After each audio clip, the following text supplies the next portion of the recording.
to another episode of White Noise. I'm your host, Andrew Higdon, and with me today is the outstanding Sam Wallace. Howdy. The amazing Eric Skronsky. Hey, what's up? And the awesome Sam Mouton. No, I mean Scott Mouton. Hi, guys. So, we got a jam-packed episode for you guys today, full of interesting tidbits. I'm sure we'll get to Star Wars at some point. But, starting off, I read this amazing article this week from a website called Medium, and it was talking about the possibility of interstellar travel.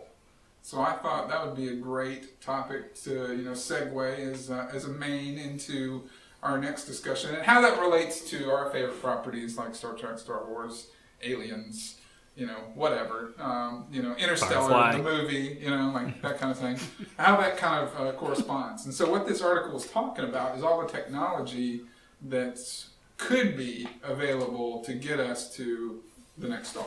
So with that, I will turn it over to Sam to talk a little bit about what he thinks about that. Well,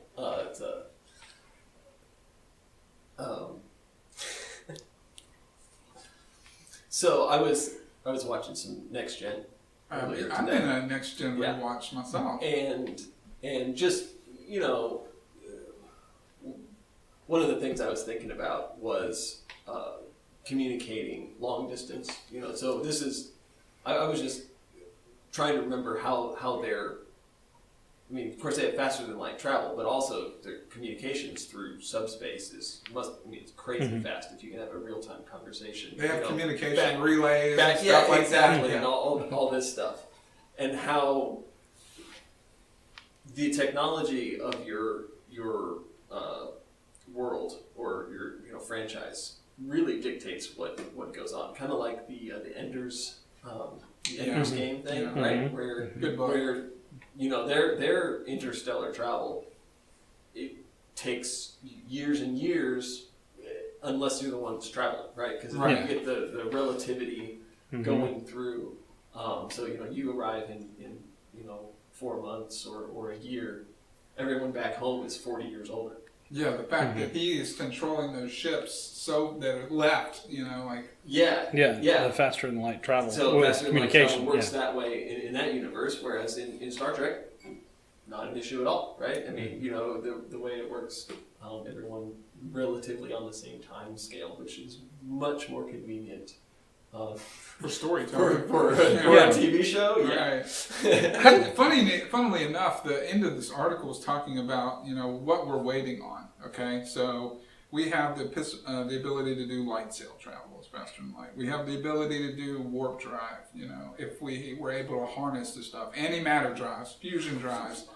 But the problem that they've run into is, okay, when do we launch this ship? When is this technology readily available where we can launch this ship and it goes out and not be replaced 5 years later with a better ship? What you don't want to happen is send these people to another star and it'd be a 90-year mission when another ship leaves 30 years later and gets there before. Can we stop and pick them up on the way? Yeah. We're going to give them a supply drop on the way. Give them a good high five. It's like the Thanks for the refueling work. in flight, right? Yeah. Totally. But you don't see that in Star Trek. You don't. And you don't see, if the Enterprise is a Galaxy-class ship, and it's the flagship of the Federation, they never build another one of those ships. You notice that? Like, I think there was one episode where it's their sister ship, and I cannot remember the name of it. Yamato. There you go. Yeah. Thank you. Right? Sulu was in command of it, right? No. I'm thinking It was a woman. the movie. One of the movies. Sure. No, that was the Excelsior class. That was in Galaxy class. Excelsior class. Yeah. Sorry, I know random facts. No, go ahead. No, seriously. That was out of nowhere. I was like, man, got it going on. This is why we're a team. I know there was the one episode where there was 2 Galaxy class, but it was one that traveled forward in time, and they had to send it back in time. It was like Enterprise C or something like that. Oh, yeah. The one where it's like the alternate reality where he sends Tasha Yar back. Yeah. Yesterday's I Enterprise. recently rewatched that one. Yeah. Yeah. What was it? Yes, The Enterprise. That's right. What Yeah. season was that? Oh, I have no idea. That was season 4, maybe, you know? Sounds right. Maybe season 3, you know? Was it was post her death, right? Oh, yes. Yeah, totally. You Yeah. know, like She came appeared back in to more that episodes episode. after she died than Right. before. That's Yeah, true. which is crazy, you know? Like, But kind of worked, you know. It did. They did a pretty I good job love with that. that plot That's line right. where, you know, he's talking about Tashiara's, you know, daughter, Yeah, you know, the Romulan Romulan- captain. Yeah, exactly. Yeah, that worked She quite was, well. she was awesome. Really, it worked better than having Tasha Yar on the ship. I This is agree. the reason that they killed her off in the first place, is that she and Worf had the same job. Yeah. And you didn't need both of them. And there was a lot more potential to go places with Worf as a Klingon on a Starfleet vessel. So they decided to go with him and promote him to her position. But of course, that meant getting rid of her. You know, like, like that's an Yeah. interesting point too. Is that you see this character get killed, okay, and they very rarely talk about it. You know, the rest of the whole entire series. I mean, like, Yeah. this is a person that was serving on your ship, you know, day in and day out. And I get the whole professionalism thing, but you would think that that would resonate a little more. Yeah, well. Anyway, back on topic. Right. Okay. So interstellar travel, as it relates to Star Trek, is, you know, warp drives. Okay? Right. The idea that we can harness a black hole, you know, and the energy from that. Which I was reading about this, I was like, what the heck, you know? But they can do this with like particle accelerators. So they were doing concept art, and, you know, people sending in concepts. And interestingly enough, this picture has Enterprise on this thing. This is like NASA thing. Hey. Yeah. Straight Why comment. not? Why not? You gotta have you gotta have Enterprise. So, I don't think you can like work at NASA if you don't have. no, if you're not, If you're not a, a- like sci-fi fan. It's probably Yeah. guaranteed that the first warp faster than light ship will be called Enterprise. Just I mean, yeah. come on. unless our civilization collapses and then rebuilds or something like Yeah. that. I mean, Then it's Down by 50-50. solar, then it's 50-50. Yeah. gamma radiation. Okay, so if that's in Star Trek, the light sail technology we saw as recently as Alien Covenant. I don't know if any of you all have seen that movie. Oh, it's No. dumpster fire. I mean, like, it's just wow. You got people taking their helmets off on worlds, thinking that they could breathe and getting infected, and aliens popping out everywhere. But anyway, this light sail technology, it expands out and it's propelled by lasers, and you have these relays that shoot lasers into the cell, okay, that are positioned either on the moon or in like near the sun, and so you have this like reflectory technology that will propel us forward. And then you also have this technology that, you know, reminds me of things like EVE Online, where you pick up the dust particles and the meteorites. You don't carry fuel, you do that, and it fuels itself. So I've never seen that kind of technology in any kind of movie. There's a game that I played called Elite, and there's a version. Elite Dangerous. Yeah, you can in a version that I play. I don't know if it's in the main game, but you can do a fuel scoop and you can scoop up. Yeah. I think you have to do it over a sun, but basically the same idea. You scoop up Yeah. the the hydrogen, helium, the free particles, and use that As for fuel. your fuel. That you'll burn up if you stay too long. So, okay, as it relates to interstellar travel, you know, like in the movie Interstellar, we see, you know, just basic technology that we have going on. But what kind of technology do you think it is in Star Wars? You know, what are they using? Well, it looks like somewhere between like what Star Trek does with the warp drive and honestly like passing out of normal space. The way they talk about it, you know, the jump to hyperspace sounds like a move to a effectively alternate dimension within A dimensional shift. Yeah. Kind of like subspace in Star Trek. right, which lets them travel faster than light through that, and then pop out again when they get to where they're trying to be. But For instance, large gravity masses. yes, For instance, but I thought there was Han said in one. I think it was A New Hope, where he said that they have to plot the course, right? otherwise they'll run into something. Fly into a sun or yeah. supernova. So So it's not. It's clearly not completely separate. It's not like being completely out of real space. For one thing, if that was the case, you couldn't run into things. That's another thing that article brought up was like the faster you start going, you can't avoid objects very well, and space is not empty. Okay, it's not devoid of anything. Yeah. So you have particles that were like destroy the ship. You never see that with Star Wars. Yeah. Right. Whereas in Star Trek, you have your deflector. Oh yeah. Yeah. Shields, Right. deflectors, that's Totally. going through asteroid belts, latching on to. I watched an episode not too long ago where this is the one where Captain Picard and Wesley Crusher get marooned on the planet. Yes. And the Enterprise has to pull with a tractor beam that, radiation barge through the asteroid field, and they're like getting, like that kind of thing. So it's crazy. That was an interesting episode too. So, all these things that we can do that, relate to all these sci-fi properties that we grew up with, just, it gets you thinking, and I've been constantly disappointed, growing up, understanding that I'm never going to get to see them do these things. I'm never going to get to see us fly to another star.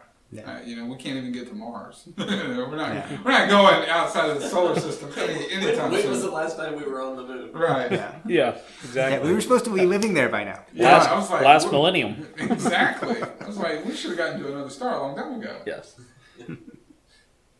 But this idea that, flight and interstellar travel, that space program and everything like that, do you think, you don't see this in any other property, but I think, with the invent of SpaceX and these things like that are making it privatized, I think that's where we'll see, when it becomes a profit.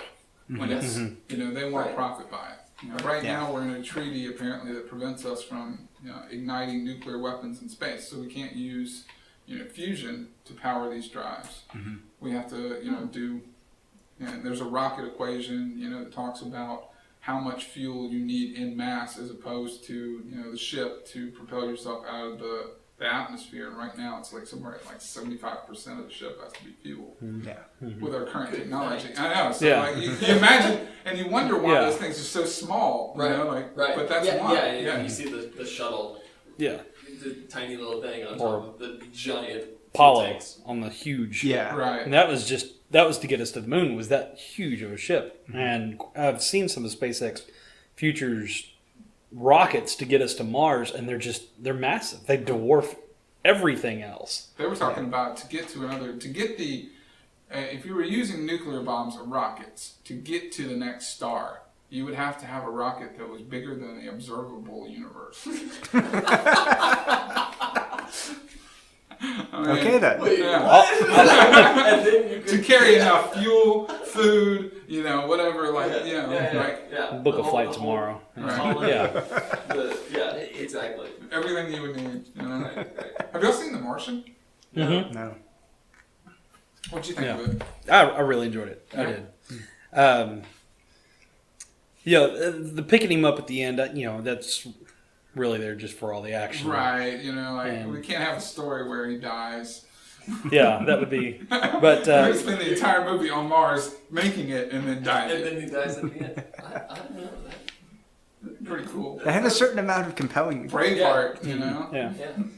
Yeah. But yeah, I also was reading online about the generation ships and how they said if you had a fleet of generation ships and you were able to build new ones at a consistent rate, that within 5 million years you should be able to colonize the entire galaxy just at sublight speed. Now 5 million years is a long time. Well, you're talking about that leads into the Fermi paradox. Have you ever heard of that? Mm-hmm. Where like this guy in the 1950s who's famous for building a nuclear reactor on a squash court coined this idea, that the universe as we know it is well old enough to have been colonized, 10 times over. Okay, so he looks up and he goes, where are the aliens? If the universe is old enough to be colonized, or, to be colonized by von Neumann probes or whatever, the probes that can make themselves, the AI that can make itself, and then when it finds to make itself, make itself. So, where is everybody? You know, like, why are we the only ones that we can see? And so that gets into that whole concept where you wonder, okay, we're never going to get to see us go to another star, but like, where is everybody? You know, like, if they find life on another planet, what does that mean? You know, like, what does that mean? They're looking for it, you know. Does it mean that, you know, life is common in the universe? We don't know.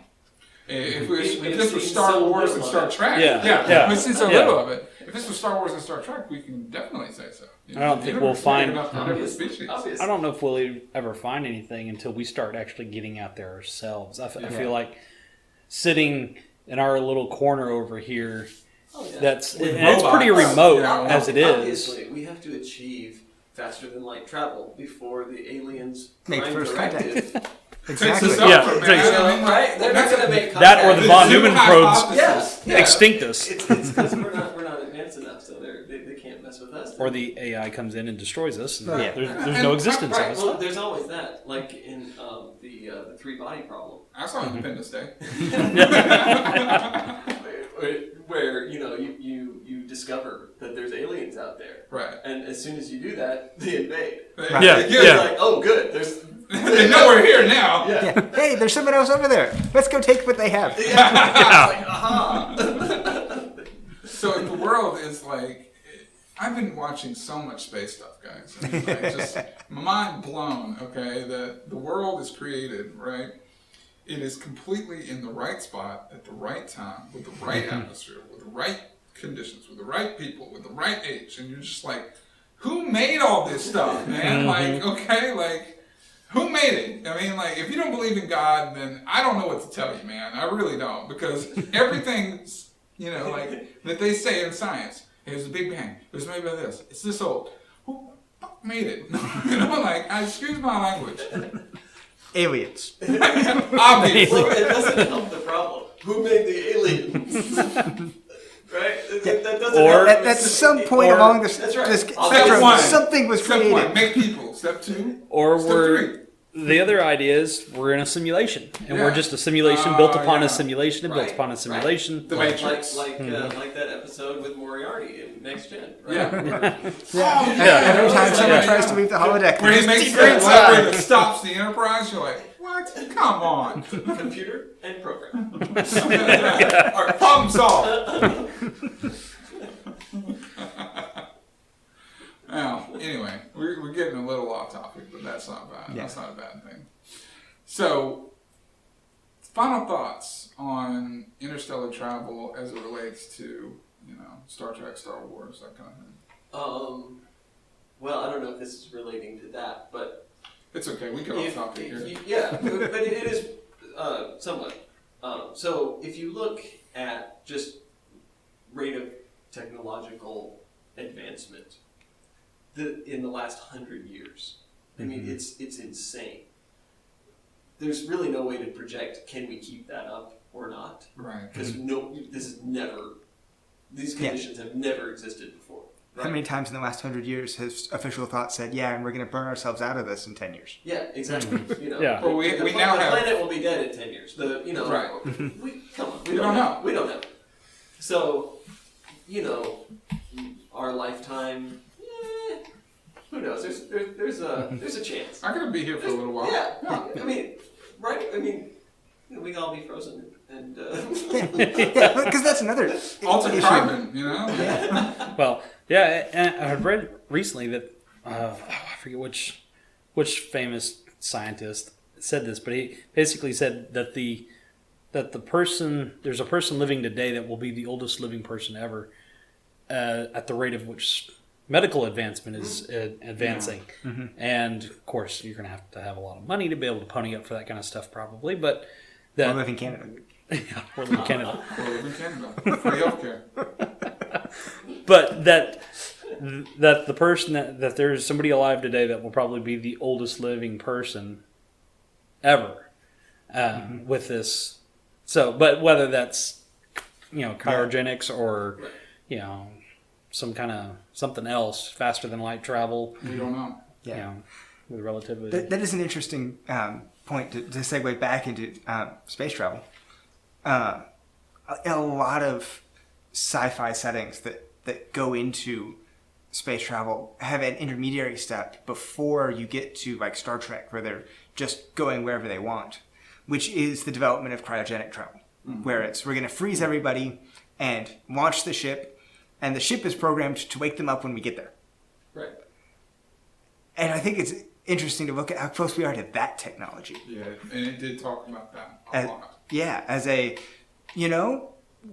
okay, that's obviously not ideal, because that's still, they're going to be, 100 years getting there, and everyone who sent them will be dead, and okay, this is going to cause some problems. But there's a lot of theoretical evidence that that's the necessary first step. You have to be able to figure out how to do that before we can say, what does it take to not do that? Yeah. They said that there's another thing that they were talking about is, AI that is advanced enough to raise human embryos when they get there. Yeah. So like you send a spaceship, it's completely controlled and automated by itself, and then it makes its own humans. That won't end badly at all.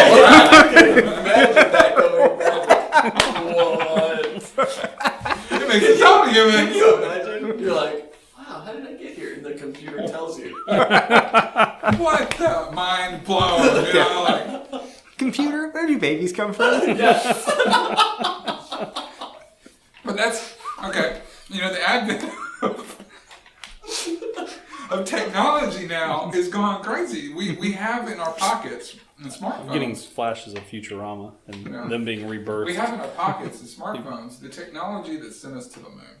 And better. And better. Yeah, right here. absolutely. Right here, sitting in my pocket. Yeah, the only thing that lacks is the fuel. Well, apparently fuel's a big deal now in Star Wars. That's enough. Okay, getting back to that. Last Jedi. Fuel. Okay, Yes. When was the last time you saw a ship run out of fuel? Okay, we're talking about momentum here, and these things are falling out of the sky. What's going on here? Like we're sending out satellites, okay, and they don't slow down. The reason they don't slow down is because you have momentum in space. Yeah. So how did this happen in this last movie and I'm getting back into Star Wars, man. I'm going hog here. Yeah. How did this happen, and what kind of fuel are they using? What are they using, man? Like, I don't know. Obviously, I can't speak to type of fuel because Right. there's no evidence whatsoever as to what that is. Right. That lithium. Where's the fuel stored? What is in it? Where's the tank? But obviously, the issue with running out of fuel is that they're constantly accelerating. Right. Yeah. Which is why it looks like the ships that run out of fuel fall behind. Right. It's because okay. it's just the momentum where everything else is accelerating. Still doesn't explain how Leia was able to fly like another ship. But okay. But I'll give you obviously, that. the ship actually flew through her. Right. Totally. Yeah. And how could a bigger ship not have the engine thrust to be able to I don't know. accelerate the smaller ones? Because. Subversion. Subvert your expectations, man. Oh my goodness.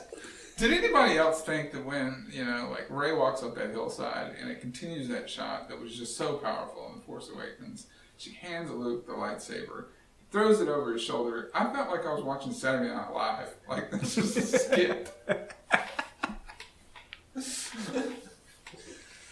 Anyway. Yeah, after that, I really don't think I'm going to go see this last one. I'm not in theaters. That's harsh, man. Not in theaters. I'm thinking... I mean, I might... I thought we'd all go as a channel and review it, Yeah, totally. At the very least, we can go and make fun of it. Exactly. Right. Yeah. Dress Can we- up. I think it's gonna dress up. As Protein Robot and Tom Servo. I'm going to go as Jean-Luc Picard. Hey, we just need that a... would be. That would be fantastic. Just wait a week. The theater will be empty. We can set it all up behind us. Right, exactly.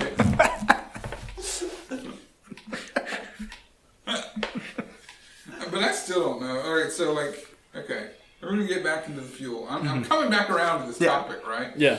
Okay, so in Solo, right? Hyperfuel is talked about in the very first crawl. Food, medicine, and hyperfuel. So hyperfuel. What is hyperfuel? You know, and he's holding a little bit in his hand. Hyperfuel is like sugar, right? That's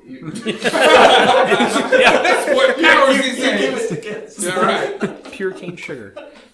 They're running out of fuel. They only have enough fuel to jump one more jump to light speed. You know, hyperfuel. They're like double down on this fuel thing. Okay, so if we have rockets that require 75% of the ship to be fuel, then do these Star Destroyers or these cruisers or these ships, you know, what kind of fuel do they use? Well, what was in the main reactor, right? We get reactors, right? That's right. Yeah. You know? You know, because you gotta, exhaust vents and reactors and the whole 9 yards. What are they reacting? I don't know. I don't Chemical? know what powers I mean, they would have some kind of power. I mean, I don't know what powers and this it is. looks. It's some kind of power. Yeah. Is it hyperfuel? It could be hyperfuel. I bet It's it wasn't hyperfuel. hyperfuel. It's hyperfuel only used for light speed. Then obviously, you know, Holdo knew what she was doing. Yeah, one more jump to light speed.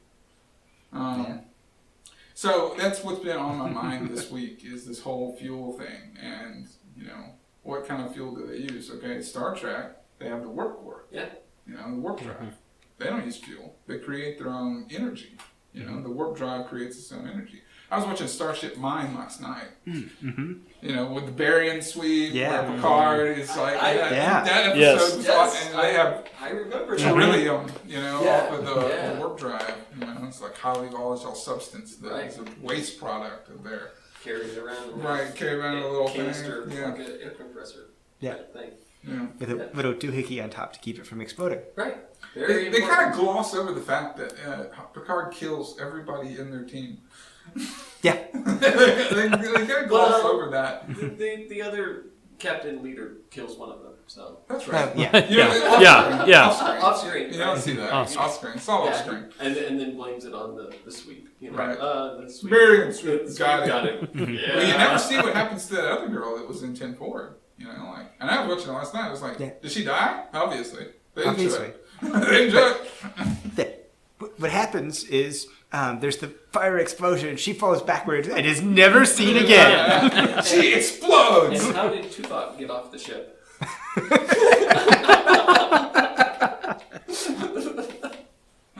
Well, obviously, earlier on in the episode, he told Dr. Crusher to create a storage unit that would survive the sweep for her plant samples in sickbay.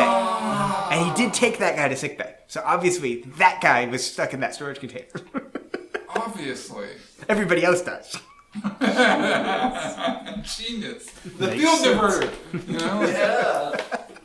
Yeah, that's another thing. They make a big point out of the field diverter in engineering is kaput, and that means that they're all going to die. But they have to go to 10 forward to delay that as long as possible. They were installing those on the bridge. They were installing those in the computer core. There were more than one of those on that ship. In this episode. Yeah. Just saying. Yeah. They may not have been convenient to get to. Right. But I mean, the whole point of the sweep, coming back to the interstellar travel, is they accumulate these barium particles, and just having stuff like that. Even though it's all techno level, yeah. But you know that It's like, the Enterprise travels. yeah, and a A lot. lot. Right. They said in 3 years we've accumulated enough. Or the most starships accumulate in 10. Yeah. So going back to that, they're traveling all these places. They're going working on these places. How fast is that? How fast can they go? Yeah. I know somebody knows that answer. Yeah. But I'm not one of those people. Yeah. And the Eric? current writers of Star Trek aren't those people either. They weren't in the 90s. There's some very varied discussions as to how fast ships can go. At the end of Next Gen, you get the Starship Enterprise of the future, which is going warp 13. Yeah. And Voyager warp 10 is being everywhere at once. Exactly. Yeah. I mean, exact window. And you have the episode Forces of Nature where, they get warp travel limited because they're creating, these subspace areas for warp travel. And so they get limited to 4 except in moments of extreme need. So I don't know how they got to 13. Yeah. And then, there's, going back to original Star Trek, there was an episode where they were going warp 10 in a circle. Just, Wow. I mean, they're kind of all over the place. And Right. how fast can these ships go? Yeah. but warp 10 is all over the place, apparently. Okay, and if they're going warp speed, do they leave? Is it through, like in the movies, Star Trek movies? It looks more like hyperspace from Star Wars. Yeah. Okay. Yeah. So are they going into another pocket, another dimension when they go forward? Because we see them traveling with the stars flying by, and that kind of thing Right. when they're going warp speed. It's actually Well- just a digital. It's their screensaver while they're flying. Right. That's right. Where are the flying toasters? Well, what was it in Star Trek? One of the episode 4 of the movies, they actually fly around the sun to do a time travel. Right. Yeah. Yeah, And- four. Slingshot. Yeah, four. sling- Effect. yeah, the Yeah. slingshot effect. So In that cruiser, the Klingon cruiser. So- Right. they can't be outside of space again. That has to be. I mean, they have to be within. Now they do show a shot of the outside of them flying around the sun, and it looks like you see flares and the ship's just real blurry. But is that? I mean, are they still within, or is that another? Yeah. And why are they doing that? If they Subspace. can go back in time, how are they? Why are they not doing that all the time? Yeah, there's that too. But Well, there's the prime directive. yeah. Yeah, well, there's the time police. also. Oh that- yeah, you're right. Yeah. That shows up in Voyager. So I know Yeah. in Star Trek they talk about the warp bubble Yeah. that their ship Bubble. creates, And so that's the technology is that Yeah. it moves space around the ship, not Right. the ship itself. right, which is super helpful for things like inertia. Right. So that could help with the whole: are they actually in active space or are Right. they Are not? they getting hit by things? Yeah. As a space piece of particles going to destroy the ship? Who knows? The only other problem I had with that was how did they go back to the exact time that they needed to? I mean, I know they said, It's a it's movie. just kind of Plot. Because yeah, Plot. Yes. yeah. That was just Because plot. It's plot activated. Plot armor. yeah, plot armor. Time police weren't there. So. Right. Time police weren't there. I'm gonna get back in, guys. So we've been talking about how that relates to Star Wars and Star Trek, but the movie Interstellar. Okay, have you guys all seen that? I've not. Yes. Oh my gosh, Sam, you have to watch that movie. Yes, very Yes, good. man. Very. It's very good. Very good. I'll get it from Rebecca and let you borrow it. Okay. But in this movie, okay, the Earth is dying, right? This blight is destroying all the crops, and the Earth is revolting. And people all become farmers because they're running out of food. Okay. Things like okra and everything, all they can grow is corn because blight is killing all the crops. And corn's So the gonna be dust dead. storms and corn is going dead, so they have to go. The idea of interstellar travel, there's a warp hole or like a space, a hole in space, Okay. like a warp bubble, warp hole, wormhole, and they have to fly out to it. It takes them 3 years to get there.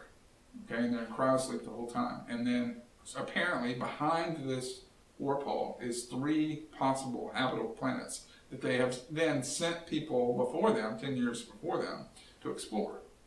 And so they have to go and they have to try to find a new world. And the technology is very much like, it's more advanced than what we have now, but it's not that much. So the whole movie is about that and how it relates to his father's journey with his daughter. And I mean, I love Christopher Nolan's work. It is one of his best. Wow. It is very Yeah, good. there's no I'm artificial not gravity. not gonna get into the end Nice. since you have never seen it. But that travel, there's no warp travel or anything. It's just momentum travel.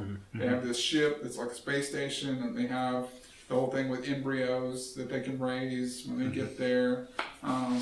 So Trying to find a habitable world and then getting people Back. back. getting back, how do they Yeah. get back? How do they get back? You to know, this? and how old are they when they get back?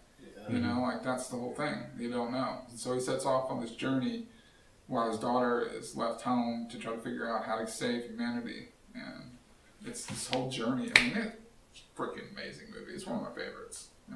I don't say that lightly. Like, it's good. But okay, so in that one, they're not using warp travel. They're not using anything like that. They're traveling through a wormhole. What do you guys think about wormholes? Okay, like a visible phenomenon. Okay, and we don't see any kind of warp thing except for maybe Voyager, where they go halfway across the Yeah. galaxy. Yeah. And what galaxy do you think that they're in? Do you think in Star Trek they're exploring the Milky Way galaxy, or are they going to different galaxies? This is never explained. Yeah, true.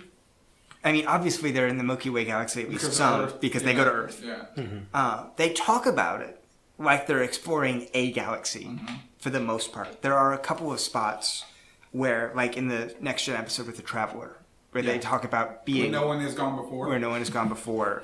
You get some, cross galaxy into different galaxy kind of travel. Or even Discovery. Like Yeah. the sail Discovery. Yeah. Yeah. But typically they talk about it as the four quadrants of the galaxy, which because of Earth would imply the Milky Way. Which is interesting because then again it requires even just how incredibly fast they can travel. We only deal with this quarter. This quadrant. Yeah, for the vast majority of it. And then, Voyager ends up in another one. And Deep Space Nine, there's the wormhole to another one. Yeah. But, they use the Alpha Quadrant, the Gamma Quadrant, and the Delta Quadrant. So presumably there's 4. And then what is Romulan Yeah. space versus Klingon space versus Borg space? Yeah. They get sent off and they encounter the Borg come to Earth. So you have these wormholes, right? And like even in Interstellar, it's another galaxy. It's it's like farther than you could ever think about, and these wormholes are unstable, And so like they encounter wormholes a couple of times in Next Gen, and various things happen. But I think that whole idea that we can get to a certain spot and then go to a different galaxy, that phenomenon is there. A whole phenomenon in Interstellar on the opposite side of this galaxy is a black hole called gargantuan, and it's a huge, huge black hole. And so, like, how does that affect gravity, time, space? That's pretty cool. We don't see black holes in Next Gen, not that I've seen. Not they that I recall. don't explore that whole deal. Some of the other Star Treks do. Do they? Yeah, just a little bit. Mostly they talk about them as a phenomenon that they avoid regularly at all costs because it's a problem. Exactly. In Solo, when they're doing the run, that's something that's kind of like a black hole that they encounter that they're getting sucked into. Yeah. We don't see wormholes in Star Wars. I don't think we've seen that. No, I don't think so. So they're not really exploring the whole black hole, wormhole kind of thing. I still just keep coming back to how much more advanced Star Trek and Star Wars and these movies that we grew up with watching, Aliens, these things, Interstellar. When is that technology? What would be required to make that technology? Obviously, in Rogue One, we see that the Star Destroyers can come into atmosphere. Because there's one over that, I cannot remember the name of the city. Jakku. Over Jakku. Jakku? Jeddah. Jakku's another one. Yeah. The other desert planet. Jakku's the other The desert planet that's not Tatooine. Right. Yes. And so they're carrying all the crystals for the Jeddah. Yeah, Jeddah. For the I am the force of the force is with me. It was a German colony originally. Really? That's where they made Still go back to Volkswagens. Kyber Crystal Volkswagen. Yes. I just got that. Never mind. Wow. Sam. Yeah, German colony where they make cars. Yeah, obviously. Right. So, when is this technology going to be available to mankind? When are we going to be at that point?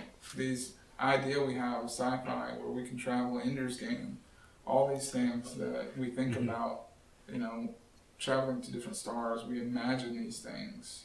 When is that going to be possible? Obviously, right now they're exploring different stars and exoplanets and getting, things lined out to like, okay, this one has this and this one has that. is there going to be another Earth? Because apparently in a billion years, their sun is going to get 10% brighter and it's all going to burn up, and we're going to be like Venus. We don't have that much. We don't have that long. Yeah, we only have a few billion years. Dad, go ahead. We gotta get out of here. Clock here. We gotta get out of here. Yeah. I feel like, honestly, now that space travel is becoming privatized, Right. what it really comes down to is space travel will become viable as soon as we discover a reasonable way, a cost-efficient way to get resources from space. Because then the private sector will say it's worth it. What do you think about terraforming in that case? Because Musk thinks that you can terraform Mars, and would that be profitable? The amount of iron that's on Mars, you think about it. I think you could terraform Mars. It's just the shipping. The dust apparently is like cigarette smoke. The dust is so it's fine that it's like cigarette smoke. the issue with terraforming though is going to be that it's just going to take forever. Yeah. So at that point you're And will there be like, yeah. will there be a space jockey that crashes and then we go and find it and then the guy gets infected and then everybody dies because they held their face over an alien egg? Yeah. Well, These Yeah. things happen. I mean, come on! You get wiped out! that was a documentary. That's right. They just LV246. they didn't release it like that because they didn't think anyone would believe it. Yes. Right? So Yeah. they had to make it look like fiction. They didn't want to scare the public that badly. Right. They wanted people to be aware and be warned, Yeah. but not, panic in the streets. Right, we're slowly being desensitized to aliens and Right. exploration and Right. kind of working Yeah. through the societal and philosophical implications. That's the whole point of the science fiction Genre. genre, Yeah. obviously. But it's something that gets talked about amongst people who talk science fiction. The idea of if we actually make contact with an alien race, what does that do to humanity? Yeah. Because we have a hard time getting along with each other. What do you think we're going to do to somebody that's, Who's different? actually alien? We got to What if we- understand them. What if, we understand them, but what have we done to every species or every person that we didn't understand or that was new to us? We're just different. Christopher Columbus, the Indians, like the Mayans, Aztecs, The Romans. African Americans. Come on, guys. I Yeah. mean, we've enslaved every race that we have ever encountered. We dominated them. So what are we going to do to aliens? Sebastian, what are they going to do to us? Yeah, what are they going to do? It's, I'm yeah. sorry, Independence Day. Welcome to Earth. Well, I'm thinking that for us to really start pushing into space, once SpaceX starts taking over, you start having, a couple of the other space ideas that are coming out. What's the one blue? What is it? I know what you're talking about. I think it's I think it's what Virgin Mobile or whatever. They're the ones kind of behind it or something like that. Okay. And then I think there's and of course with NASA developing their own. I think we're going to start seeing more of a push into space. China's really pushing hard To go to the moon. go to the moon because there's resources abundant on the moon. I mean, Right. China has a lot of our rare earth metals locked up. So the only way to get more of that is going to have to be go to space. And you're going to see going to the moon. And then after that, the next step's going to be jumping out to Mars. Then after that, you're going to like asteroid mining and stuff like that. I'd love to see us go to like Venus, or, So- something like that. Or there's the moon around Saturn. Titan? Titan's one of them. It's the other one, Atmosphere. Europa. Oh, it could be. Jupiter, yeah, Europa with the water. Yeah, with the water spouts that are coming out. The you know, guys, it's the yeah. best. Apparently, that and Pluto have become one of the of all places the places in our universe that we could encounter life that have the building blocks, water, and tectonics. Obviously, Pluto's pushing for reinstatement of planet status. It wants it bad. It wants it bad. Those those Plutonians, Plutonian, They're out there. Plutonian? they're going to be ticked off. I've seen riots about Pluto. Man. Pluto is a fan favorite. Yeah, that's messed up, right? Poor Pluto. Yeah. He's still a planet in my book. It is, man. I grew up with it. I got books with it in it. I saw it on the internet. It must be true. Yeah, but you bring up an interesting point. Pluto and Venus also both present some unique challenges within the idea of space travel. Venus in particular, in that it's just so incredibly hot there.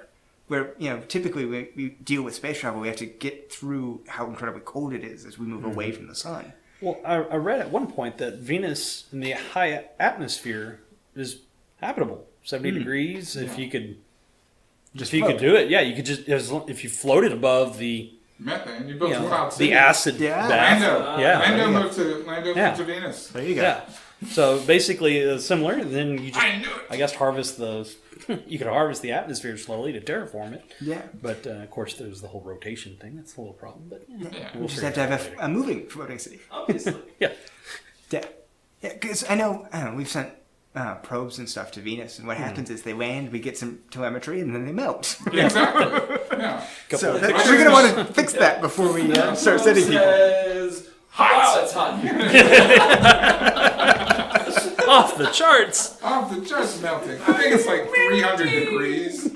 Or even hotter, maybe like 450, 500. It's like, just super hot. Look, because the problem is that on the surface, because of the atmosphere, the heat doesn't go away. No. So it gets baked greenhouse by the effect. sun, and then turns, and the other side gets baked, but the heat doesn't dissipate. And the atmosphere is crushingly thick. So They say that it used to be like the Earth.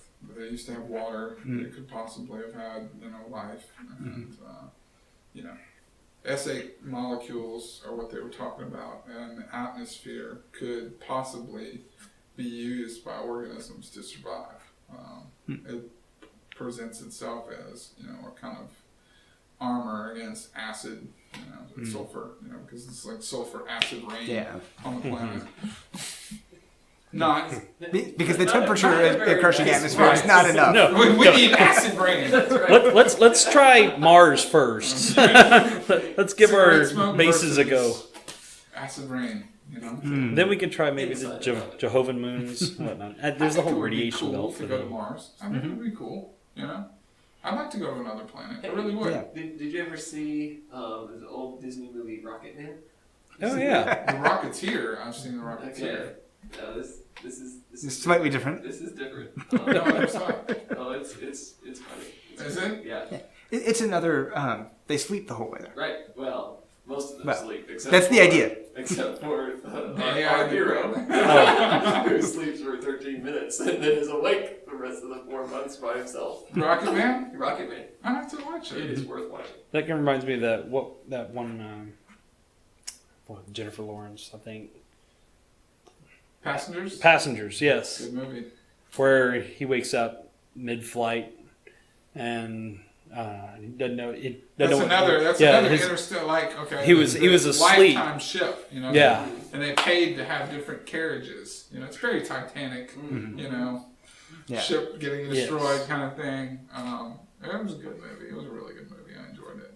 But the kind of the thing there was, do you wake someone else up because you're on a ship now Going crazy. and you can't get back to sleep Right. because your bed's broken, and and he tries to send a message off, and it turns out it's going to take like 40 years just to get there. And then another 40 years, they're going to have to respawn. So, you'll be dead by then. So it's, what do I do? And he doesn't have the technical know-how to fix the thing. So what do you do in this? Well, and then the movie kind of explores that and the more morality. It's and all that. it's romance. Yeah. It's kind of cool. That brings up an interesting element of science fiction. It's something you have to do when you're designing a science fiction world with space travel is consider, okay, so I've sent my ship out there with these people and they're going to do the thing. How much contact is there with the home planet? Right. How easy is it? We have a problem, send another ship? or is it we're on our own for the rest of our lives? Kinds of things, and that's I something. think that's a trope that is explored some, and then you have places like Star Trek and Star Wars where it's not. Right, where they make where they it's as easy as Right. driving to the next city. right. How did they explain the warp travel, but still everybody's the same age on planet and on the ship? That is interesting. Okay. Yeah, They don't I explain I don't that. know if they ever addressed that. The warp bubble but- fixes it. Yeah, You I notice think that the admiral. that's what I was going to say. You notice that The the admirals plot change armor. a lot though in Star Trek. That's true. So I mean, could Because- these people be getting I older? wonder if that explains Picard Obviously. and Patrick Stewart's lack of aging.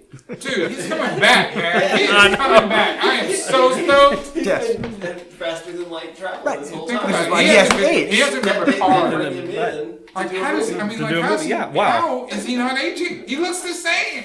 Obviously, Earl Grey tea is very good for you. Exactly. Oh, speaking of, man, I was listening over. I'm gonna go super nerd here.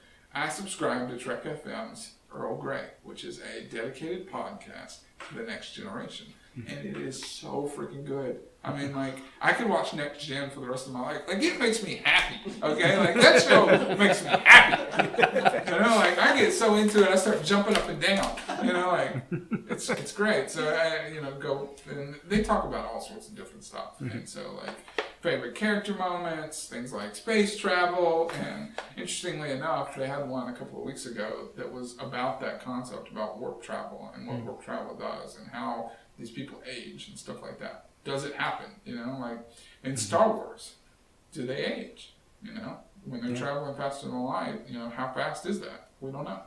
Yeah. It's never explored. Never talked about. Some sci-fi novels I have read before have tried to fix that in a sense that you slip through basically a wormhole, or it's just Yeah. a hole in space that when you pass through, even though it may still take time to pass through, the time it takes for you to pass through is still roughly the same time Yeah. that was Which I think is cool. in Yeah. the regular space. And would it be the same, you know, if we were traveling?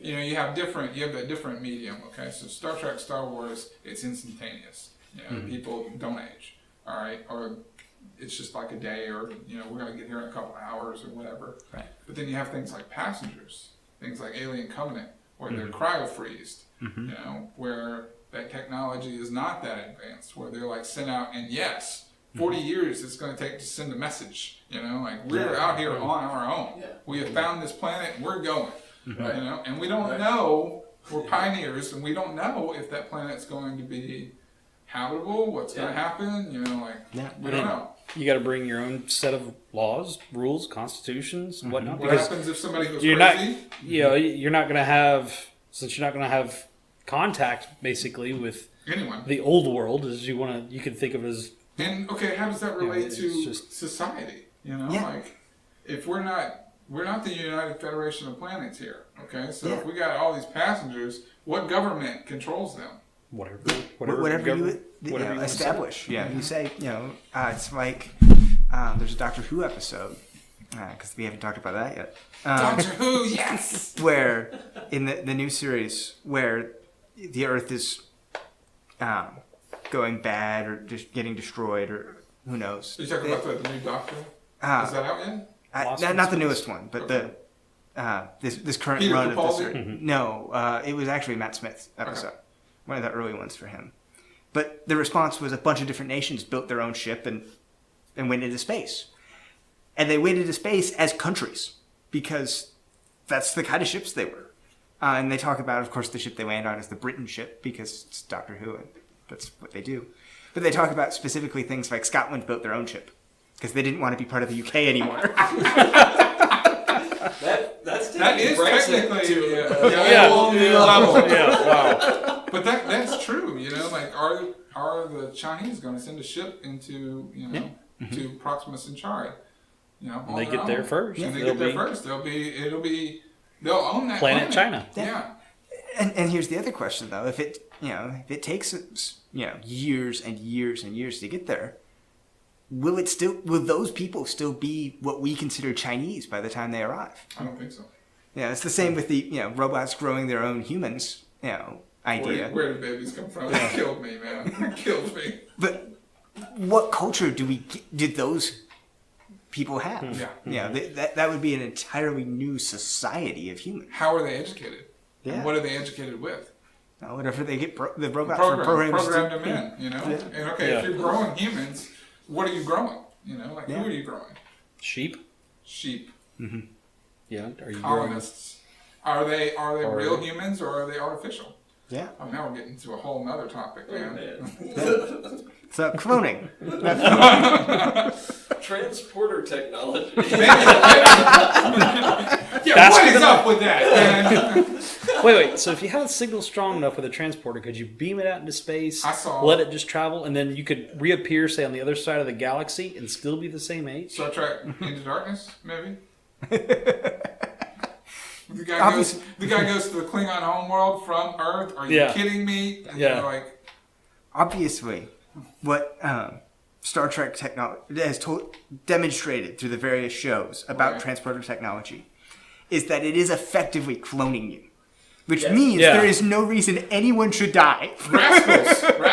Yes. I resaw that recently, where like their DNA was resequenced. Yeah, Okay, so because parts of it were masked. Right. And how far can they transport? Like in Star Trek Into Darkness, they can transport across the galaxy. So what is the point of having ships anymore?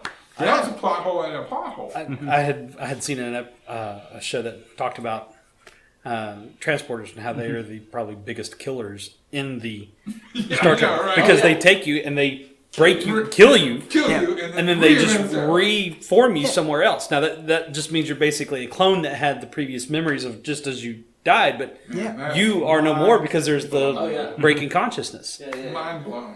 Yeah. Except then there are other episodes where the characters are conscious all the way through the matter stream. That's true. That's right. Yeah. And then there's the episode where Riker gets actually cloned by the transporter. Oh yeah, man. Yeah, he's like 8 years sitting here. Yeah, one gets beamed up, one gets left behind. And then there's two William Rikers. Wow. It was like he went by his middle name. Yeah, Thomas. Yeah. There's William Riker and there's Thomas Riker. Thomas Riker's a lieutenant. But it's crazy just what that technology, the idea of, we have this technology, why does that not solve so many of their problems? And you gotta give them credit, because it doesn't solve all their problems for decades. Yes! That's impressive. Okay. Yeah. Seriously? Okay, then two, we'll tie this back into fuel. What kind of fuel does it try? And then in Voyager they have replicators, and they talk about fuel. Yeah. Well, is a replicator just basically a transporter that just pulls food. from a I want a replicator. from a database? Totally It's a 3D printer. That's what it is. Yeah. 3D printer.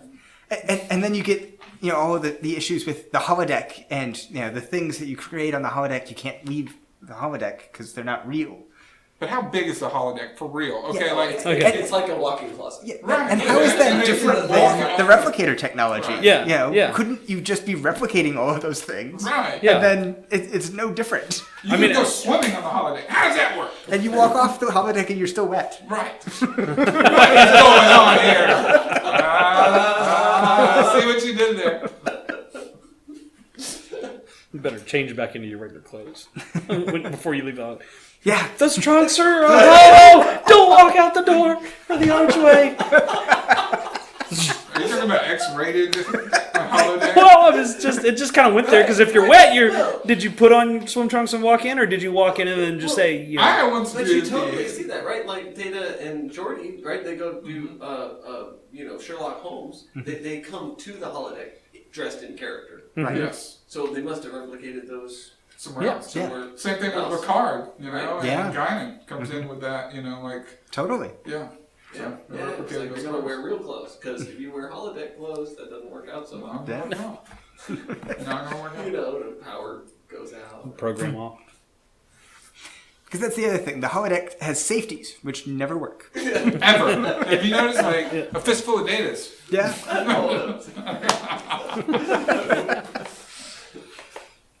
Well, anything else you guys have for the night, or are we ready to wrap it up? Yeah, I think we've gone we've had a very intense discussion about fuel and space travel. And I I appreciate everybody being here to talk, because I love getting together with you guys. I love having a discussion. It's always live and it's always great. Yeah. All right. This is awesome. Next Yeah. week. Next week, we will see you again. Have a good night. Good night. Perfect. Right at an hour. Yes.